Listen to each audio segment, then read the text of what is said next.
Assalamualaikum warahmatullahi wabarakatuh. Alhamdulillah wassalatu ala rasulillah. Bismillah, bismillah, bismillah. Halo sahabat Karimah dimanapun sahabat berada. Senang sekali pada kesempatan kali ini saya Khalifatul Fauziah beserta seluruh kerabat kerja yang bertugas menyambangi sahabat semua dalam edisi yang insya Allah akan asyik untuk kita simak bersama, yakni tentang problematika komunikasi keluarga. Telah hadir di studio bersama kita semuanya Ibu Dr. Adib Sofia M. Hum. Selamat pagi Ibu. Selamat pagi dan Mbak senang Iva. sekali ya kita bisa menyambangi sahabat Karimah pada diskusi yang biasanya nih kalau anak muda karena belum menikah tapi sudah mulai merasakan cinta itu pasti sudah terbayarkan Pernah ya, nih Mbak? Pernah muda ya. Jadi Iya. ini luar biasa sekali. Dan sahabat sekalian, Ibu Adib ini adalah Wakil Ketua Majelis Tablik dan Ketarjihan Pimpinan Pusat Aisyah, sekaligus dosen dari Prodi Sosiologi Agama di Universitas Islam Negeri Sunan Kalijaga. Jadi sudah tepat sekali kalau pada kesempatan kali ini kita berdiskusi bersama beliau tentang problematika komunikasi keluarga. Soalnya nih Bu Adib, biasanya kalau yang tergambarkan pada benak anak-anak muda yang belum berkeluarga sepertinya bersama Indah. orang yang kita cinta itu indah sekali. Iya, baik. Jadi sebenarnya kalau kemudian kita benar-benar membangun keluarga, fungsi keluarga itu sendiri apa sih Bu Adib? Fungsi keluarga, Masya Iya. Allah, Masya Allah. Ya memang tidak salah ya kalau misalnya anak muda yang belum berkeluarga membayangkan hidup berkeluarga tuh enak, nyaman, seneng, bahagia terus Penuh gitu ya. bunga-bunga. Seperti kalau kita membaca cerita-cerita, akhirnya mereka menikah dan berbahagia selama-lamanya kan gitu ya. Ya, memang begitulah juga yang disampaikan dalam Al-Quran. Kalau teman-teman semua dapat undangan manten itu kan di Arum 21 memang disebutkan bahwa ketika kita itu ada dalam keluarga, apa sih sebetulnya tujuannya? Litaskunu ilaiha, biar kita merasa tenang gitu. Masya Allah. Dan di situ memang kalau kita sudah berkeluarga akan tercipta mawaddah warohmah begitu. apa ini? Kasih dan sayang. Oh, ini Iya. seperti sinetron sekali. Seperti Tapi apakah sinetron. seindah itu?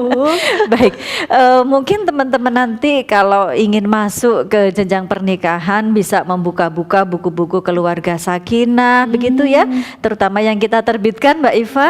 Itu kan ada bagaimana hak dan kewajiban pasangan suami istri, seperti apa haknya, kewajibannya, kemudian apa yang menjadi kewajiban dan hak bersama. Di situ juga ada bagaimana muasyarah bil ma'ruf, dijelaskan sekali di situ.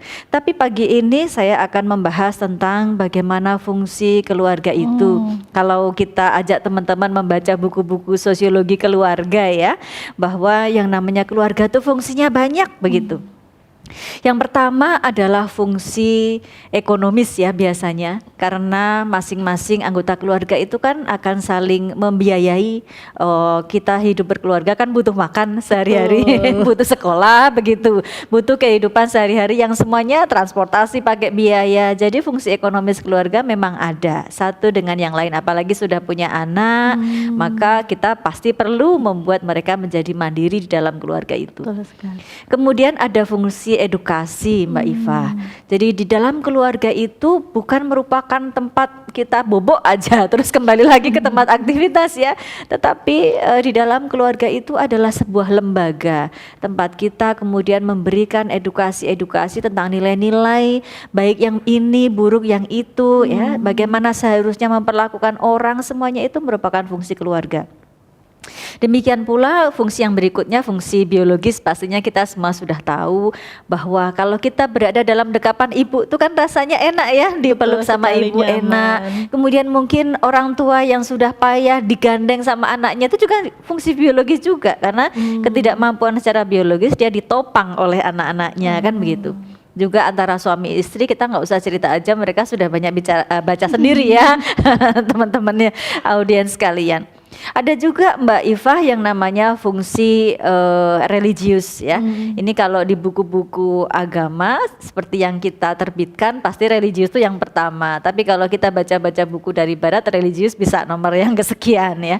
Bagaimana kemudian kita memberikan pelajaran bahwa Tuhan atau sesuatu yang punya kekuatan itu bukan merupakan bagian dari diri kita begitu. Itu adalah ada yang menciptakan kita ini. Tauhid kita ada di situ ya. bagaimana kita memberi pelajaran tentang agama, sholat dan sebagainya ada di dalam fungsi religius. Ada juga fungsi yang lain Mbak Ifah, yaitu fungsi afeksi. Fungsi afeksi ini terkait dengan perasaan ya. Bagaimana kemudian ketika kita menerima perbedaan dengan orang lain, bagaimana kalau kita mendapati sesuatu yang tidak ideal di dalam persoalan kecerdasan secara perasaan itu terasahnya di dalam keluarga.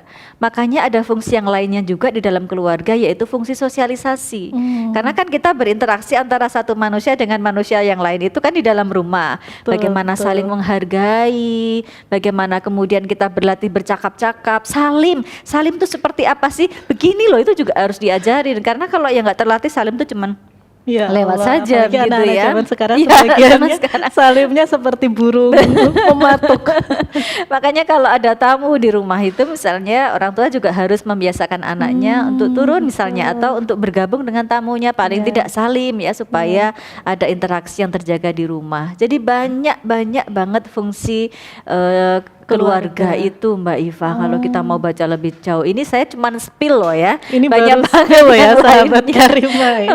Makanya keluarga itu bukan hanya sekedar struktur bapak ibu anak-anak gitu saja, tapi keluarga itu adalah lembaga yang mempunyai peran sangat-sangat urgen di dalam pembangunan peradaban manusia Mbak Iva. Ternyata seurgen itu Seurgen institusi itu. sosial yang bernama keluarga. Yang bernama Dan apakah keluarga. gimana nih Mbak kalau kemudian ini sudah sampai keceplos Mbak saking asyiknya Oh kita iya. berdiskusi ya Mbak Gimana? Adib ya.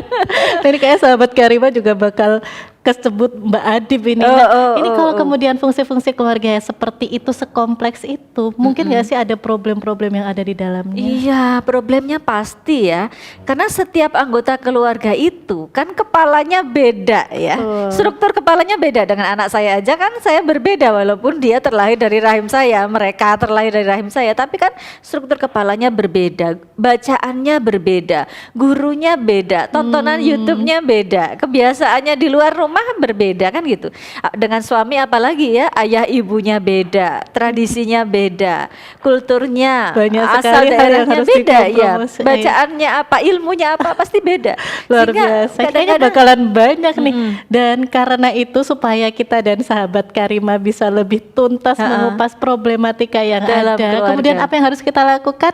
Tampaknya kita harus break dulu karena ada yang mau lewat sesaat lagi. Dan jangan lupa tetap stay tune di Karima Kajian Risalah Ilmu dan Agama.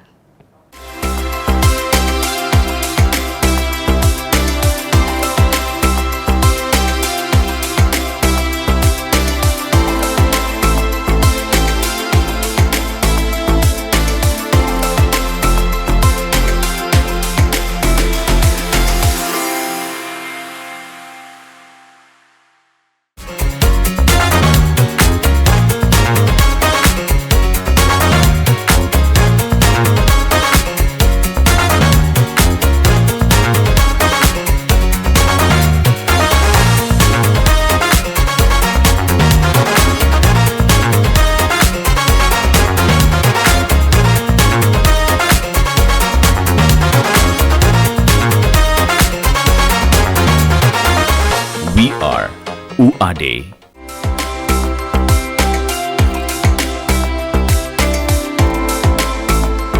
Jangan lupa saksikan Karima, kajian risalah ilmu dan agama yang akan membahas kajian keilmuan dan keagamaan terkini. Hanya di TV Muhammadiyah, cerdas mencerahkan.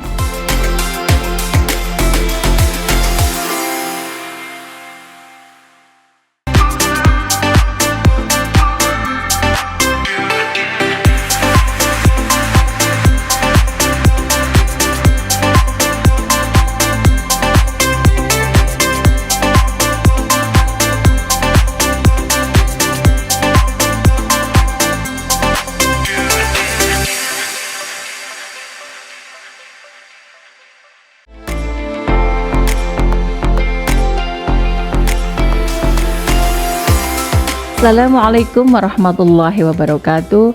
Para pemirsa TVmu yang berbahagia dan dirahmati Allah, jangan lupa saksikan Karima, kajian risalah ilmu dan agama yang akan membahas permasalahan-permasalahan masyarakat dan sosial dari perspektif Islam. Assalamualaikum warahmatullahi wabarakatuh.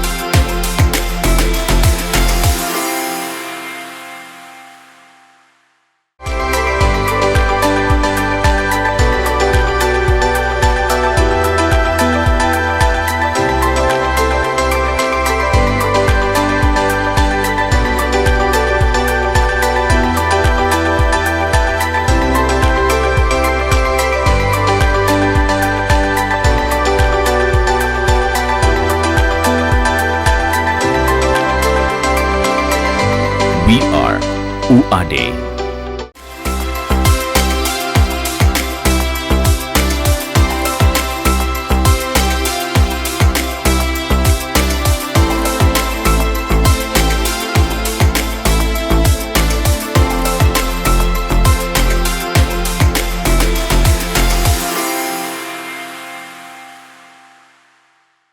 Nah, sahabat Karimah, tadi kita sudah membahas keluarga itu fungsinya apa saja sih. Ternyata tidak sesederhana yang kita lihat di sinetron-sinetron. Dan ini tadi Bu Adib kita sedang mencoba mengelaborasi problematika apa saja nih yang bisa muncul ketika dua orang yang konon kabarnya dulunya saling mencintai ini bersama, Bu Adib. Iya, problem keluarga itu pastinya kan pelanggaran komitmen ya, bahwa antara satu pasangan dengan pasangan yang lain kemudian menjadi tidak berkomitmen. Ya, misalnya ada sih sejumlah liputan ya yang menengarai tentang apa sih sebetulnya sebab-sebab perceraian itu misalnya, atau sebab-sebab masalah itu terjadi di dalam rumah. Mungkin yang pertama bisa masalah ekonomi, Mbak Iva, karena tadi kan ada fungsi ekonomi. Betul. Satu keluarga dengan keluarga yang lain itu misalnya mereka sedang ditimpa sesuatu yang tidak mengenakan ya, maka secara ekonomi keluarga itu menjadi timpang ekonominya. Lalu anggota keluarga yang lain nggak kuat misalnya ya, aku nggak kuat dengan derita ini, sudah lebih baik kita pisah saja lah gitu ya. Dan juga persoalan ekonomi. Kemudian yang kedua mungkin perselingkuhan ya, nanti kita akan bahas pada bagian yang lain. Perselingkuhan itu artinya pelanggaran komitmen, bahwa ketika masing-masing pasangan itu berkomitmen untuk hidup bersama, saling membangun, meningkatkan kualitas hidup bersama-sama, tetapi ternyata kemudian dia memilih untuk berkomitmen dengan pihak lain, kan itu juga kadang-kadang menjadi menyakitkan sekali. Naudzubillah min dzalik ya Mbak ya. Itu juga merupakan masalah di dalam keluarga. Terus ada juga masalah yang lainnya itu misalnya kecanduan, Mbak ya. Jadi ada juga beberapa keluarga yang saya amati, salah satu pasangannya itu kecanduan gadget ya, sehingga pasangannya atau keluarganya tidak diaruhkan ya. Aruhkan itu apa sih Mbak? Tidak dipedulikan, mau makan, mau belajar, mau ada, mau nggak ada, karena dia sibuk dengan HP-nya. Ada juga yang sibuk dengan game, Mbak Iva ya. Jadi sehari-hari dia main game terus. Kalau sudah sukses di stage 1, dia akan mencoba stage berikutnya terus sampai kemudian istrinya itu yang saya amati memilih sudahlah berpisah saja daripada kemudian sehari-hari dia hanya memikirkan game, tidak memikirkan keluarga. Juga ada kecanduan itu kecanduan nafsa Mbak ya, narkoba itu kan juga membuat ekspresi-ekspresi yang mungkin menyakitkan anggota keluarga yang lain, itu juga merupakan masalah. Dan ada juga misalnya masalah stres yang diderita salah satu pasangan. Dulu mungkin baik-baik saja, tetapi kemudian ada stres tertentu begitu. Ada juga sebab-sebab masalah itu memang mereka mempunyai prinsip hidup yang membuat terus-menerus berdebat dan tidak bisa diselesaikan. Nah, ini sebetulnya kalau kita kembali kepada agama kita yang mengajarkan komunikasi yang baik, segala sesuatu, konflik-konflik, perbedaan itu kita anggap sebagai rahmat, tergantung bagaimana cara kita menyelesaikannya dalam komunikasi yang baik, Mbak. Maka kita kembali tadi Mbak ke muasyarah bil ma'ruf apa saja begitu. Kalau saya punya rumusan di dalam Al-Quran itu ada 6 ya. Basama malaka, saya beri jembatan keledai begitu. Malaka, apa ini Bu Adi? Basama malaka, qaulan basama malaka, yaitu banyak adalah qaulan balighun. Yaitu adalah bagaimana kalau kita berkata-kata. Karena ini Mbak yang saya amati di KUA itu banyak yang perceraian itu terjadi karena percekcokan yang terus-menerus atau komunikasi-komunikasi yang tidak berjalan. Nah, padahal Al-Qur'an tadi kan kita sudah bahas, ini pernikahan itu tujuannya adalah litaskunu ilaiha, mawaddah warahmah. Itu semua berarti kalau belum tercapai ada sesuatu masalah nih yang harus kita urai satu-satu. Nah, saya mengambil satu masalah ya, karena kalau tidak cukup kalau kita membahas semuanya. Masalah komunikasi tadi qaulan basama malaka itu balighon, artinya sampai. Artinya apa yang kita omongkan itu betul-betul kita pikirkan seefektif mungkin supaya tidak menyakiti, supaya to the point, kemasannya yang bagus sehingga diterima tuh dengan enak. Qaulan balighon, sampai dengan baik. Kemudian basa, sa itu adalah qaulan sadidan, yaitu kata-kata yang kita pilih itu adalah kata-kata yang benar. Bukan hoax ya. Kadang-kadang kan saking emosinya kita dengan pasangan ya atau calon pasangan ya teman-teman sekalian, yang Anda kriteriakan seperti itu, orangnya tuh suka ngomong baik atau enggak gitu ya. Suka ngomong benar atau tidak. Karena qaulan sadidan itu dia selalu mengatakan dengan perkataan yang benar. Jadi enggak ada hoax, semua terverifikasi, semua valid yang dia omongkan. Berarti gitu. nggak jadi marah karena mikir Nggak dulu jadi ya Bu Adib ya. Penting sekali ternyata. Basama. Yang ketiga adalah qaulan ma'rufa. Apa yang kita katakan itu adalah kata-kata yang ma'ruf, kata-kata yang baik saja. Kadang kalau orang sudah marah, ekspresinya tidak terkendali, ngomong bisa kebun binatang keluar semua kan? Iya, kita ngomong yang ma'ruf gitu. Ada aturannya di dalam Al-Qur'an. Jadi itu basama. Nah, sekarang kita ke malaka. Malaka itu yang pertama adalah qaulan maisuron. Qaulan maisuron itu adalah perkataan yang pantas. Nah, pantas atau tidak pantas itu semua tergantung pada situasi dan kondisi. Misalnya ya, pernah saya suatu saat antri di apotek itu ada suami yang merokok Mbak di dalam ruangan yang ber-AC tertutup ya. Kemudian istrinya marah, mengatakan dengan hal yang sangat menjelekkan suaminya di hadapan orang banyak yang antri pada saat itu. Nah, itu sebetulnya bukan pada kontennya, tetapi pada caranya dia salah di dalam memberikan kepantasan dari sisi tempat. Kan kadang kita melihat konteksnya, tempatnya, situasi, kondisi seperti itu. Maka qaulan maisuran itu adalah kata-kata yang pantas. Ada satu ilmu saya di bidang bahasa ya, itu adalah kalau kita mengatakan sesuatu tuh who speak gitu, siapa yang ngomong, kita tuh ngomong sama siapa, what language, apa yang diomongin gitu, to whom, dan kepada siapa, kita harus lihat pantas atau tidak pantas kita sampaikan, and when, dan situasi kondisinya seperti apa. Jadi itu harus selalu kita lihat ketika kita berkata-kata. Ternyata lebih dari sekedar kata. Lebih dari sekedar kata. Basama malaka, lanya adalah qaulan layyinan. Kita diajari di dalam Al-Quran itu untuk berkata-kata yang lembut ya. Kadang-kadang kalau orang sudah marah kan ngotot ya, hei dasar kamu kan gitu kan, nggak boleh ya. Ini orang rumahnya pinggir ring road atau tepi hutan ya.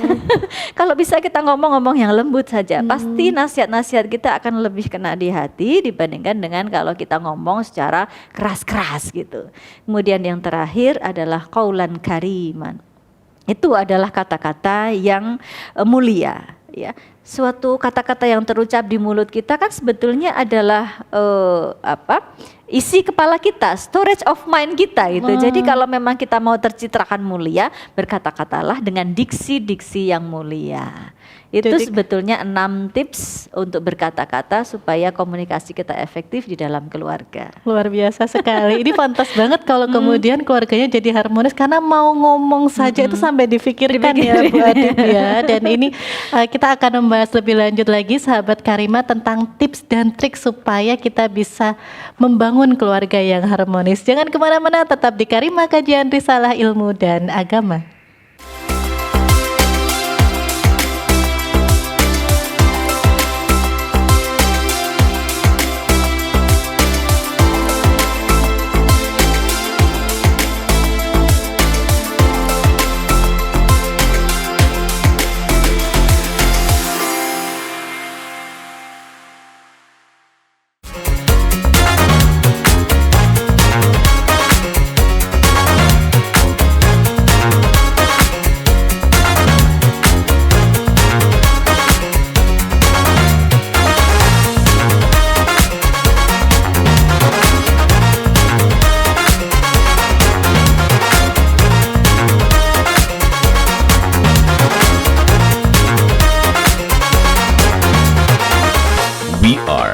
UAD.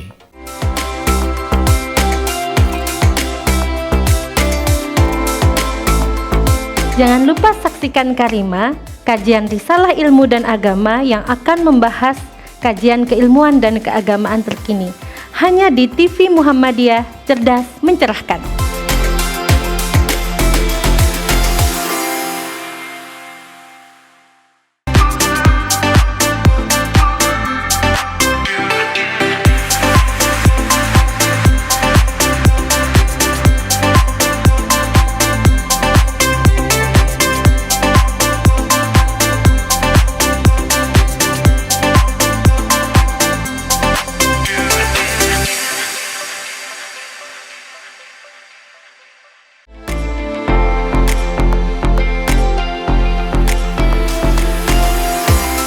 Assalamualaikum warahmatullahi wabarakatuh.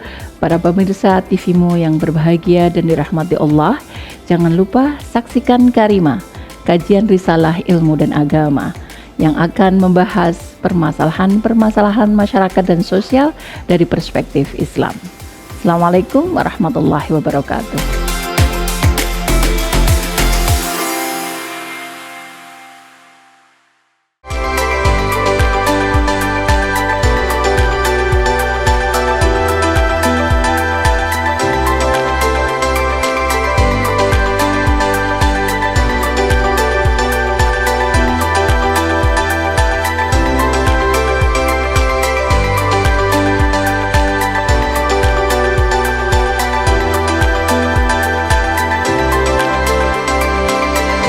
We are UAD.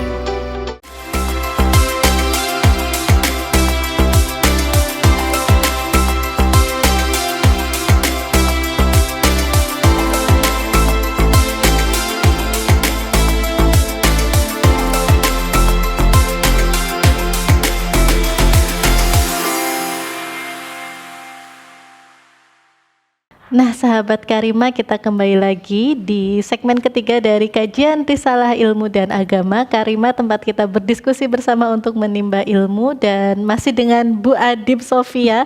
Tadi menarik sekali tentang tips dan triknya ini untuk memperdalam mungkin dari aspek spiritual nih Bu Adib. Tapi ngomong-ngomong tadi muasyarah bil ma'ruf itu artinya adalah pergaulan yang baik ya. Nah, untuk bagaimana di dalam keluarga, di dalam masyarakat kita selalu bergaul dengan baik. Sebetulnya kan di dalam Al-Quran sudah jelas ya, hayyan thayyibah, bahwa yang kemudian kita cita-citakan itu adalah hidup yang baik ya. Nggak mungkin kan kita bercita-cita aku nanti hidup yang jelek kan, sengsara, menderita. Oleh karena itu apa yang kita komunikasikan sehari-hari ya harus baik juga. Misalnya ada prinsip-prinsip ya, la khaufun alaihim. Nggak boleh kita kemudian mengatakan sesuatu yang sifatnya memberi ketakutan pada pihak lain atau bullying ya gitu, atau membuat orang lain merasa selalu terancam gitu, bahkan merasa selalu tersudut. Tidak boleh gitu, sehingga kita betul-betul harus memberikan perasaan menghargai pada orang lain. Kemudian bagaimana kalau kita terpaksa harus selalu berdiskusi atau berdebat tentang suatu perbedaan? Yaitu juga ada di dalam Al-Quran, yaitu wajadilhum billati hiya ahsan. Ya sudah, kita berdiskusi yang seru, tetapi dengan apa? Dengan lisan yang baik, perkataan-perkataan yang baik. Sebetulnya Islam sudah sangat mengajarkan proses-proses komunikasi ini, Mbak Iva. Tinggal bagaimana kita itu menerapkan dalam kehidupan sehari-hari. Yang harus diingat adalah ketika orang itu matang beragama, maka sebetulnya dia akan menebarkan kedamaian di sekelilingnya. Maka ada banyak sebetulnya teori tentang kematangan beragama, bahwa orang yang matang beragama itu lingkungannya selalu harmonis, penuh dengan dinamika kehidupan yang membuat dia selalu berkesempatan untuk meningkatkan kualitas diri gitu. Kenapa? Karena lingkungannya baik, semuanya mendukung, saling menghargai satu sama lain. Makanya di dalam Al-Quran juga iman sama amal soleh tuh selalu bersama-sama. Ada 102 ayat Mbak, insya Allah kalau saya salah mohon dikoreksi, bahwa iman sama amal soleh itu bergandengan. Kalau iman kita baik, sebetulnya amal soleh kita termasuk menghargai pasangan kita, menghargai orang-orang di sekeliling kita, itu juga akan jadi jadi baik ya, baik. karena sesuai dengan Kesalehan tujuan individual tadi. dan kesalehan sosial kita itu sangat balance gitu. Apalagi seharusnya kalau kita menikah kita menambah tim untuk Menambah menebar tim, kebaikan, bukan justru Jangan nambah problem. jangan menambah problematika di situ. Nah, ini Iya. Bu Adib, kalau kemudian apa sih yang harus kita kuatkan nih supaya, karena tadi kan kayaknya bagus sekali tapi juga sepertinya berat ya. Kita harus menjadi pribadi yang mulia, betul. kemudian supaya bisa memuliakan orang Iya. lain dan keluarga kita menjadi keluarga yang harmonis. Apa yang perlu kita kuatkan dari sisi Iya. Spiritual Bu Yang Adib? pertama bahwa yang namanya menikah itu ibadah. Hmm. Dan bahwa menikah itu adalah misakon gholidho. Nah. Misakon gholidho itu adalah perjanjian yang teramat sangat kuat gitu, sangat erat dan kuat gitu. Bahkan di dalam Al-Qur'an tuh misakon gholidho disebut sebanyak 3 kali Mbak Iva. Yang 2 itu Allah dengan nabi-nabi, Allah dengan Bani Israel, kemudian yang 1 itu antara manusia satu dengan manusia yang Masya lain di dalam Allah, pernikahan. sekuat itu ternyata Makanya kuat komitmen sekali, pernikahan. sehingga jangan sebentar-sebentar aku cerai saja, aku sudah saja. Di dalam pernikahan nggak boleh, karena kita sudah dipersaksikan Allah, kita sudah dibuat di dalam sebuah lembaga yang utuh, misakon gholidho. Berarti kalau misalnya ada perasaan aku ingin terlepas dari ikatan ini, harus ingat dulu. Kita ya harus Allah. ingat banyak banget tipsnya untuk mencapai Ya. kesakinahan itu. Jangan buru-buru deh untuk mengambil jalan itu. Nah, ini menarik sekali loh sahabat Karima ya. Mau menikah saja jangan buru-buru loh. Apalagi kalau mau memutuskan untuk melepaskan diri dari ikatan pernikahan, semakin jangan buru-buru banget ya Bu Adib ya. Nah, kemudian Bu Adib, kalau masih muda nih, apa saja yang perlu dipersiapkan? Misalnya kan untuk ke kayaknya jenjang bayangannya tuh pernikahan. indah-indah semua ya Oke, Bu baik. Adib ya. Berlatih ya, kita mempunyai mekanisme latihan di dalam diri kita, karena kita akan berhadapan dengan orang yang bukan keluarga kita nih Nah, ya. ini. Kan yang namanya muhrim bukan keluarga kita kan. Pasti yang kita persiapkan adalah bagaimana kita punya ini Mbak, tafahum dan juga tasamu ya. Jadi tafahum itu bagaimana caranya kita bisa memahami orang lain gitu ya. Karena orang lain itu punya sesuatu yang berbeda dengan kita. Oh, kebiasaannya begini, oh bacaannya begini, oh kemauannya gini, cita-citanya gini gitu. Yang kedua tasamuh itu kita belajar toleransi.